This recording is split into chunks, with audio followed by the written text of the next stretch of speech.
Well, I thought I would show you just kind of a funky little tool I picked up. And this is definitely not going to be for everybody. And even in my case, it's not going to work for every application. But this company, Fix It Sticks, I got an email, I don't know, a couple weeks ago, and they're like, we're introducing a new product. And I thought, well, you know, it was, I don't know, under 40 bucks. I thought, well, I'll buy one and play with it and see how I like it. It's called the Scope Jack. And what it's for is for leveling your scope. Now there's plenty of other devices where you put levels on the rail and then put one on the barrel, and then that keeps you level so that you can then level the scope with another level. I kind of like the simplicity of this, but here's the only caveat. It only works when it works. This is not for use on every kind of gun. First off, it has to have Picatinny style rail. Or I suppose a Weaver rail, but it has to fit on this style of rail. So individual, like standard scope mounts aren't going to work, like on a 700 or Winchester or 1022 or anything like that. It's got to be this style of rail. And the other caveat is that it will not work, at least easily, on very low profile scope rings or a lot of one-piece mounts. But here's the thing, for the situations where it does work, it's actually pretty cool. And, you know, I think for the money, if you do a lot of work on or mount a lot of scopes on, you know, rails, then this has a place. So here's how this works. First off, I have a scope. So here's my Leupold. It's on individual rings. They are pretty low profile. And what I did is first I kind of figured out where they need to be.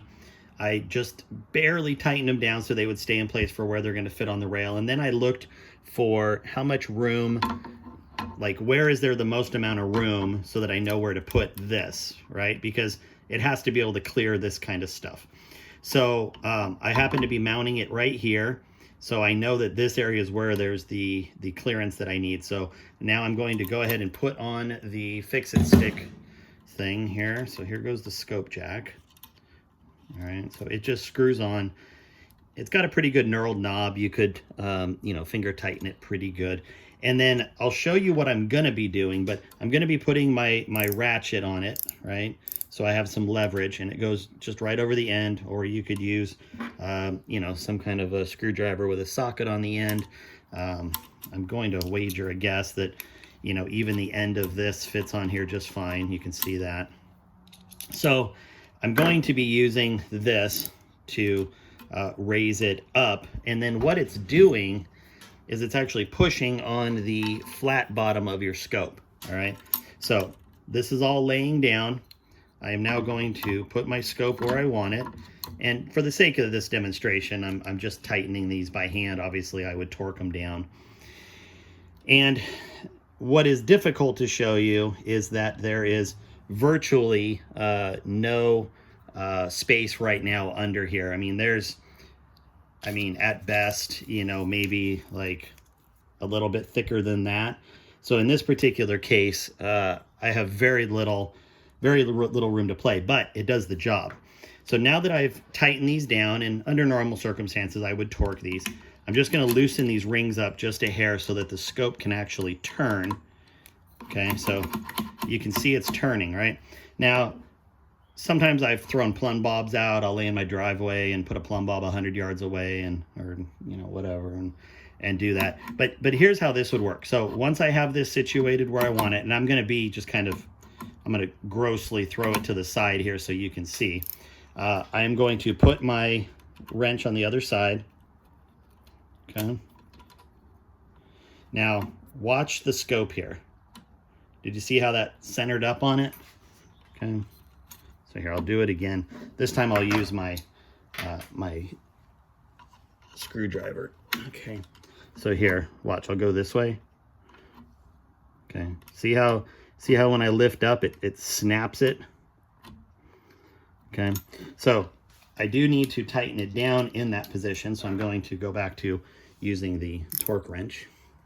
So what we would do is just put this on here, okay?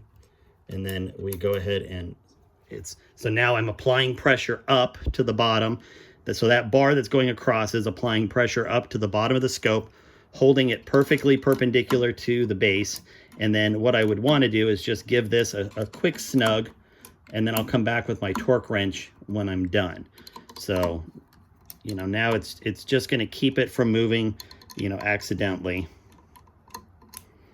And you can see that that everything's good. So now I would come back in, I would hit this with my torque wrenches, but now I know everything's perpendicular. Now I've done this a few times and I did set it up. You know, I mean, the eye can always deceive you, but I will say, I mean, the thing does exactly what it's supposed to. I don't have any issues with it other than you just have to make sure that it fits your particular application. And, you know, again, this is a pretty low profile set of rings that I've got, and this still fit, but there are going to be situations where they won't, you know, and that's just the way it goes. But for the money that it costs compared to other leveling systems, and if it fits your application, I think this is pretty hard to beat. Take it for what it is.